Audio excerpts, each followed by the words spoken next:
Hi friends, welcome back to my channel. Friends, eat healthy stay healthy ಈ ಸ್ಲೋಗನ್ನ ನೆನೆಸ್ಕೊಂಡು ಮಕ್ಕಳಿಗೊಂದು healthy ಸ್ನ್ಯಾಕ್ನ ಮಾಡಿಕೊಡೋಣ. Friends, ಇದಕ್ಕೆ ಬೇಕಾಗಿರುವ ಸಾಮಗ್ರಿಗಳು ಕಡಲೆ ಬೀಜ, ಬಿಳಿ ಎಳ್ಳು ಮತ್ತು ಫ್ಲಾಕ್ಸ್ ಸೀಡ್ಸ್, ಬೆಲ್ಲ. ಫ್ರೆಂಡ್ಸ್, ಒಂದು ಕಪ್ನ ಮೆಜರ್ಮೆಂಟ್ಗೆ ತಗೊಳ್ಳಿ. ನಾನಿಲ್ಲಿ ಒಂದು ಸಣ್ಣ ಕಪ್ನ ಮೆಜರ್ಮೆಂಟ್ಗೆ ತಗೊಂಡಿದ್ದೀನಿ. ಫ್ರೆಂಡ್ಸ್, ಆ ಕಪ್ ತುಂಬ ಕಡಲೆ ಬೀಜ ತಗೊಂಡು ಕಡಲೆ ಬೀಜನ ಚೆನ್ನಾಗಿ ಫ್ರೈ ಮಾಡ್ಕೋಬೇಕು.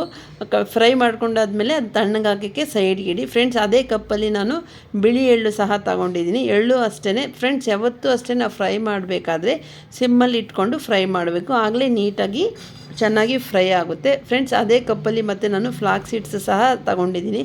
ಫ್ಲಾಕ್ಸ್ ಸೀಡ್ಸ್ನೂ ಅಷ್ಟೇ ಸಿಮ್ಮಲ್ಲಿ ಇಟ್ಕೊಂಡು ನೀಟಾಗಿ ಫ್ರೈ ಮಾಡ್ಕೋಬೇಕು. ಫ್ರೆಂಡ್ಸ್, ಕಡಲೆ ಬೀಜ ತಣ್ಣಗಾಗಿದೆ. ಈಗ ಸಿಪ್ಪೆನೆಲ್ಲ ಬೇರೆ ಮಾಡ್ಕೊಳ್ಳೋಣ. ಫ್ರೆಂಡ್ಸ್, ಸಿಪ್ಪೆನೆಲ್ಲ ಬೇರೆ ಮಾಡಿಕೊಂಡ್ರೆ ನೋಡಿ ಈ ಥರ ನೀಟಾಗಿ ಚೆನ್ನಾಗಾಗಿದೆ.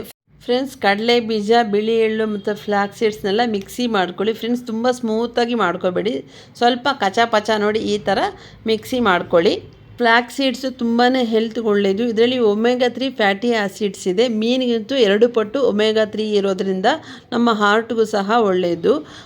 ಬಿಳಿ ಎಳ್ಳಲ್ಲಿ ಕ್ಯಾಲ್ಶಿಯಂ ಇರುತ್ತೆ. ಮಂಡಿ ನೋವಿರೋರು ಕ್ಯಾಲ್ಶಿಯಂ ತಿನ್ನಬೇಕು. ಕಡಲೆ ಬೀಜ ಸಹ ಅಷ್ಟೇ ಗುಡ್ ಫ್ಯಾಟ್ ಇದೆ. ಬೆಲ್ಲದಲ್ಲೂ ಸ್ವಲ್ಪ ಮಟ್ಟಿಗೆ ಐರನ್ ಇದೆ. ಸೊ ಇದನ್ನೆಲ್ಲ ಬೆರೆಸಿ ನಾವು ಮಕ್ಕಳಿಗೆ ಸ್ನ್ಯಾಕ್ ಕೊಡೋದ್ರಿಂದ ಸ್ನ್ಯಾಕ್ ಕ್ರೇವಿಂಗ್ಸು ಕಡಿಮೆ ಆಗುತ್ತೆ, ಸ್ನ್ಯಾಕ್ ತಿಂದಂಗೂ ಆಗುತ್ತೆ ಮಕ್ಕಳಿಗೆ. ನಾನು ಯಾವ ಕಪ್ಪಲ್ಲಿ ಮೆಷರ್ಮೆಂಟಲ್ಲಿ ಕಡಲೆ ಬೀಜ ಅವೆಲ್ಲ ತಗೊಂಡು ಅದೇ ಕಪ್ಪಲ್ಲಿ 2 ಕಪ್ಪು ಬೆಲ್ಲ ತೊಗೊಂಡಿದ್ದೀನಿ. ಬೆಲ್ಲನ ತಗೊಂಡು ಅದಕ್ಕೆ ಸ್ವಲ್ಪ ನೀರನ್ನು ಸೇರಿಸ್ಕೊಂಡು ಫ್ರೆಂಡ್ಸ್ ಇದನ್ನು ನೀಟಾಗಿ ಕರಗಿಸ್ಬೇಕು. ಇಲ್ಲಿ ನಾವು ಪಾಕ ತೆಗಿಯೋ ಅವಶ್ಯಕತೆ ಏನಿಲ್ಲ ಫ್ರೆಂಡ್ಸ್, ಜಸ್ಟ್ ಬೆಲ್ಲ ಕರಗಿದ್ರೆ ಸಾಕು. ಫ್ರೆಂಡ್ಸ್, ಇಲ್ಲಿ ಬೆಲ್ಲ ಕರಗಿದೆ ನೋಡಿ, ಎಷ್ಟು ಚೆನ್ನಾಗಿ ಬೆಲ್ಲ ಕರಗಿದೆ ಅಂತ. ಇದನ್ನು ಸ್ವಲ್ಪ ಇದರಲ್ಲಿ ಮಣ್ಣು ಅವೆಲ್ಲ ಇರೋದ್ರಿಂದ ಸ್ವಲ್ಪ ಸೋದಿಸ್ಕೋಬೇಕು. ಫ್ರೆಂಡ್ಸ್, ಸೋದಿಸ್ಕೊಂಡು ಆದಮೇಲೆ ನಾವು ಆಲ್ರೆಡಿ ಗ್ರೈಂಡ್ ಮಾಡಿ ಇಟ್ಕೊಂಡಿರೋ ಇದನ್ನು ಸ್ವಲ್ಪನೇ ಸೇರಿಸ್ಕೊಂಡು ಕಲಿಸ್ಕೋಬೇಕಾಗುತ್ತೆ.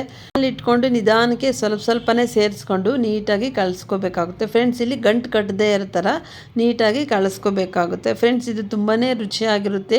ನಿಜ, ಮಕ್ಕಳಿಗೆ ಈ ಥರ ಸ್ನ್ಯಾಕ್ಸ್ನ ಅಭ್ಯಾಸ ಮಾಡೋದ್ರಿಂದ ಅವ್ರಿಗೆ ಪಿಜ್ಜಾ, ಬರ್ಗರು, ಈ ಬೇಕ್ರಿ ಐಟಮ್ಸ್ನ ಮರ್ತೇ ಹೋಗ್ಬಿಡ್ತಾರೆ. ಈಗಿನ ಮಕ್ಕಳಿಗೆ ಈ ಥರ ಸ್ನ್ಯಾಕ್ ಅಭ್ಯಾಸನೇ ಇಲ್ಲ. ಖಂಡಿತ ನೀವು ಈ ಥರ ಮಕ್ಕಳಿಗೆ ಈ ಥರ ಸ್ನ್ಯಾಕ್ಸ್ನ ಅಭ್ಯಾಸ ಮಾಡಿಸ್ಬೇಕು. ಫ್ರೆಂಡ್ಸ್, ನಾನಿಲ್ಲಿ ತುಪ್ಪ 1 ಸ್ಪೂನ್ ಆ್ಯಡ್ ಮಾಡ್ಕೊಂಡಿದ್ದೀನಿ. ತುಪ್ಪ 1 ಸ್ಪೂನ್ ಆ್ಯಡ್ ಮಾಡ್ಕೊಂಡ್ರೆ ರುಚಿನೂ ಸಹ ಡಬಲ್ ಆಗುತ್ತೆ. ಎಲ್ಲ ಆ್ಯಡ್ ಮಾಡಿಕೊಂಡು ಕಲಿಸ್ಕೊಂಡಿದ್ದೀನಿ. ಫ್ರೆಂಡ್ಸ್, ಇಲ್ಲಿ ಒಂದು ಪ್ಲೇಟಲ್ಲಿ ಫಸ್ಟೇ ನಾನು ತುಪ್ಪನ ಸ್ಪ್ರೆಡ್ ಮಾಡಿ ಇಟ್ಕೊಂಡಿದ್ದೀನಿ. ಆ ಪ್ಲೇಟ್ಗೆ ಇದನ್ನು ಸೇರಿಸ್ಕೊಂಡು ನೀಟಾಗಿ ಸ್ಪ್ರೆಡ್ ಮಾಡ್ಕೊಳ್ಳಿ. ಎಲ್ಲ ಕಡೆಯೂ ನೀಟಾಗಿ ಈ ಥರ ಸ್ಪ್ರೆಡ್ ಮಾಡ್ಕೊಳ್ಳಿ. ಫ್ರೆಂಡ್ಸ್, ಇನ್ನು ನಾನು ಸ್ವಲ್ಪ ಆಗಲೇ ಗ್ರೈಂಡ್ ಮಾಡಿ ಇಟ್ಕೊಂಡಿದ್ದನ್ನ ಸ್ವಲ್ಪ ಗಾರ್ನಿಷ್ಗೆ ಅಂತ ಸೈಡ್ಗೆ ಎತ್ತಿಟ್ಕೊಂಡಿದ್ದೆ. ಅದನ್ನು ಇದ್ಮೇಲೆ ಸ್ಪ್ರಿಂಕಲ್ ಮಾಡ್ಕೊಳ್ಳಿ. ತುಂಬ ಚೆನ್ನಾಗಿ ಕಾಣುತ್ತೆ ತಿನ್ನೋಕ್ಕೂ ಸಹ. ಮತ್ತು ಇದನ್ನು ಸ್ವಲ್ಪ ಒತ್ಕೊಳ್ಳಿ ನೀಟಾಗಿ, ಅದು ಕುತ್ಕೊಳ್ಳೋ ಥರ. ಫ್ರೆಂಡ್ಸ್, ಈ ಥರ ಒತ್ಕೊಂಡಿದ್ದಾದಮೇಲೆ ಒಂದು ಚಾಕು ತಗೊಂಡು ನಿಮಗೆ ಯಾವ ಶೇಪಲ್ಲಿ ಬೇಕೋ ಆ ಶೇಪಲ್ಲಿ ಕಟ್ ಮಾಡಿಕೊಂಡು ಅದನ್ನು ತಣ್ಣಗಾಕೋಕ್ಕೆ ಬಿಡಬೇಕು. ಬಿಳಿ ಎಳ್ಳು ನಮ್ಮ ಬಾಡಿಗೆ ಎಕ್ಸೆಸ್ ಹೀಟ್ನ ಕೊಡುತ್ತೆ. ನಮ್ಮ ಬಾಡಿ ತುಂಬ ಹೀಟ್ ಅನ್ನೋರು ಬಿಳಿ ಎಳ್ಳನ್ನ ಸ್ಕಿಪ್ ಮಾಡಿ ಕಡಲೆ ಬೀಜ ಮತ್ತು ಫ್ಲಾಕ್ಸ್ ಸೀಡ್ಸ್ನ ಯೂಸ್ ಮಾಡ್ಬೋದು. ಇದರಲ್ಲಿ ನೀವು ಡ್ರೈ ಫ್ರೂಟ್ಸ್ ಸಹ ಯೂಸ್ ಮಾಡಿಕೊಂಡು ಮಾಡ್ಕೋಬೋದು. Thank you so much for watching.